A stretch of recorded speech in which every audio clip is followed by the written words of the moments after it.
కొంతమంది లేడీస్ కున్న పెద్ద వీక్నెస్ ఏంటి అంటే ఎవడైనా కానీ కొంచెం కేర్ చూపిస్తే వాడికి కమిట్ అయిపోతారు. వాడు మంచోడా చెడ్డోడా, అసలు వాడు మన దగ్గర నుంచి ఏం ఎక్స్పెక్ట్ చేసి మన మీద కేరింగ్ చూపిస్తున్నాడు అనేది కూడా ఆలోచించరు. ఇంకా దారుణం ఏంటి అంటే పెళ్ళైన వాళ్ళకి ఒక మొగుడున్నాడన్న సంగతి కూడా మర్చిపోతున్నారు. అసలు కేరింగ్ అంటే ఏంటి? 3 పూట్ల టైం టు టైం తిన్నామని అడిగేవాడిది కేరింగా, మీకు 3 పూట్ల తిండి పెట్టేవాడిది కేరింగా, మీకు ఏదైనా హెల్త్ ప్రాబ్లం వస్తే గంటకి నీకు ఎలా ఉంది అని మెసేజ్ చేసేవాడిది కేరింగా, మిమ్మల్ని క్లినిక్ కి తీసుకుని వెళ్లి ట్రీట్మెంట్ ఇప్పించి మీకు తగ్గిన తర్వాత జాగ్రత్తగా ఇంటికి తీసుకువచ్చేవాడిది కేరింగా, పని బాట లేకుండా ఖాళీగా కూర్చొని గంటలు మీకు సొల్లు మాటలు చెప్తూ ఒక్క అవకాశం ఇస్తే వాడుకుందాం అనుకునేవాడిది కేరింగా, మీ అవసరాలు తీర్చడం కోసం రాత్రి మొగళ్ళు కష్టపడేవాడిది కేరింగా.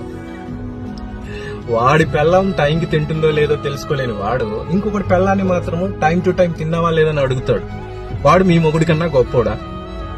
మనం ఒక అమ్మాయిని సిన్సియర్ గా లవ్ చేసి అమ్మాయిని పెళ్లి చేసుకోవాలి అనుకుంటే ఆ అమ్మాయికి ఒక బాబు ఉంటాడు, వాడు అమ్మాయిని ఎంతో కొంత గొప్పగా చూసుకుని ఉంటాడు. మనం పెళ్లి చేసుకోవాలంటే వాడికన్నా గొప్పగా చూసుకోవాలి అంటే ముందు మనం లైఫ్ లో సెటిల్ అవ్వాలని థింక్ చేయకుండా గ్యాప్ దొరికినప్పుడల్లా ఆ అమ్మాయిని తీసుకుని వెళ్లి గేమ్స్ ఆడి పంపించేవాడు మీ నాన్నకన్నా గొప్పోడా?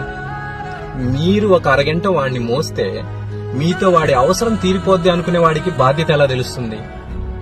మిమ్మల్ని జీవితాంతం భుజాలపైన మోసేవాడికి తెలుస్తుంది బాధ్యత.